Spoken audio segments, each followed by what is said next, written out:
महाभारत। महाभारत यानी भारत के दो प्राचीन महाकाव्यों में से सबसे बड़ा महाकाव्य, जो भारत का ऐतिहासिक और दार्शनिक ग्रंथ है। महाभारत को विश्व के सबसे बड़े महाकाव्य ग्रंथ की ख्याति प्राप्त है, जिसमें लगभग 1 लाख श्लोक हैं। महाभारत की पौराणिक कथाओं के जरिए हम जीवन के हर पहलू को अच्छी तरह समझ सकते हैं। महाभारत में वेदों और अन्य हिंदू ग्रंथों का सार निहित है। तो आइए सबसे पहले जानते हैं महाभारत की उत्पत्ति कब, कहां, क्यों और कैसे हुई थी।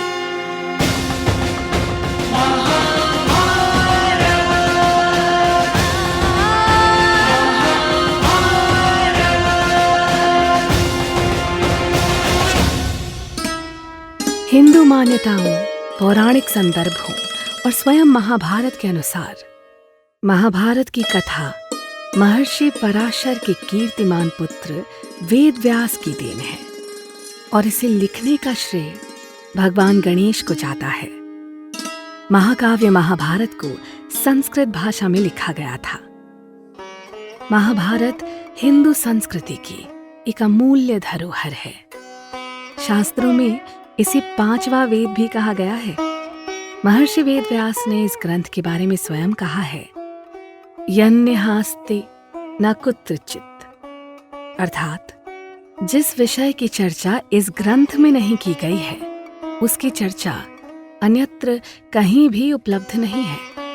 श्रीमद् भगवद गीता जैसा अमूल्य रत्न भी इसी महासागर की देन है। महाभारत में वर्णित सूर्य और चंद्र ग्रहण के अध्ययन से पता चलता है कि इसकी रचना 31वीं सदी ईसा पूर्व हुई थी,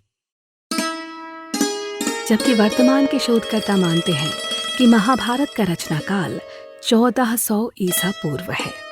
ताजा शोध के अनुसार ब्रिटेन में कार्यरत न्यूक्लियर मेडिसिन के फिजिशियन डॉक्टर मनीष पंडित ने महाभारत में वर्णित 150 खगोलीय घटनाओं के संदर्भ में कहा कि महाभारत का युद्ध 22 नवंबर 3067 ईसा पूर्व को हुआ था। उस वक्त भगवान कृष्ण 55 से 56 वर्ष के थे। माना जाता है कि इसके कुछ महीनों बाद ही महाभारत की रचना हुई होगी। ये महाकाव्य जय, भारत और महाभारत इन 3 नामों से प्रसिद्ध है। शोधकर्ताओं के अनुसार वेद व्यास की महाभारत को 3 चरणों में लिखा गया था।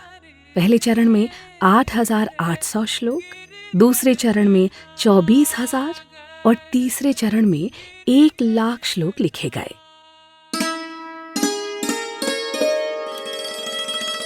भारत नामक ग्रंथ में भारतवंशियों के चरित्र के साथ साथ अन्य कई महान ऋषियों, चंद्रवंशी, सूर्यवंशी राजाओं के उपाख्यानों सहित कई अन्य धार्मिक उपाख्यान डाले गए। इस रचना में धर्म की अधर्म पर विजय होने के कारण इसे जय भी कहा जाने लगा। महाभारत में एक कथा आती है कि जब देवताओं के तराजू के एक पासे में चारों वेदों को रखा और दूसरे पर भारत ग्रंथ को रखा, तो भारत ग्रंथ सभी वेदों की तुलना में सबसे अधिक भारी सिद्ध हुआ। इसलिए भारत ग्रंथ की इस महत्ता को देखकर देवताओं और ऋषियों ने इसे महाभारत नाम दिया और इस कथा के कारण मनुष्यों में भी ये काव्य महाभारत के नाम से सबसे अधिक प्रसिद्ध हुआ। इस ग्रंथ में चंद्रवंश का वर्णन है।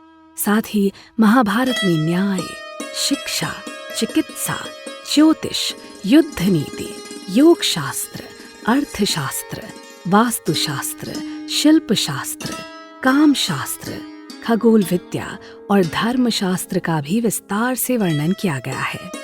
वेद व्यास जी ने हिमालय की तलहटी की एक पवित्र गुफा में तपस्या में ध्यान लगाकर महाभारत की घटनाओं का शुरुआत से अंत तक स्मरण कर मन ही मन में महाभारत की रचना कर ली थी।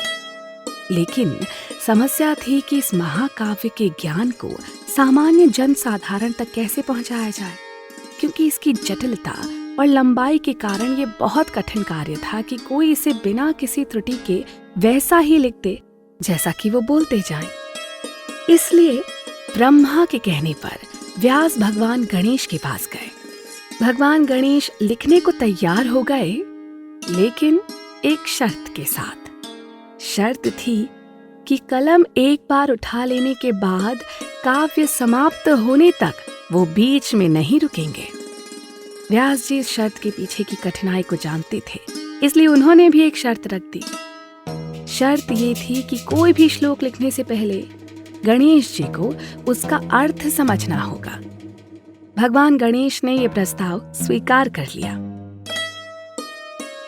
इस तरह व्यास जी बीच बीच में कुछ कठिन श्लोकों को रचते थे, और जब भगवान गणेश उनके अर्थ पर विचार कर रहे होते, उतने समय में ही व्यास जी की रचना आगे बढ़ने लगती। इस प्रकार संपूर्ण महाभारत 3 वर्षों के अंतराल में लिख दी गई। वेद व्यास की महाभारत के अलावा भंडारकर ओरिएंटल रिसर्च इंस्टीट्यूट और पुणे की संस्कृत महाभारत सबसे प्रामाणिक मानी जाती हैं। अंग्रेजी में संपूर्ण महाभारत 2 बार अनुदित की गई थी।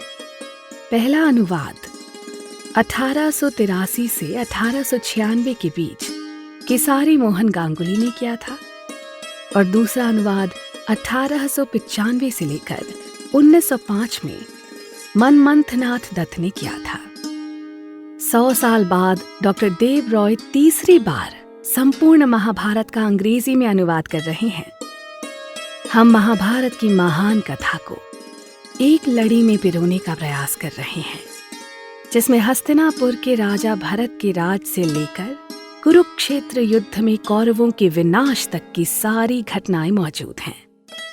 तो संपूर्ण महाभारत को जानने के लिए जुड़े रहिए हमारे साथ और देखते रहिए संस्कृति टीवी, क्योंकि हमारे अगले वीडियो में हम आपको दिखाएंगे महाभारत का पहला पर्व, आदि पर्व।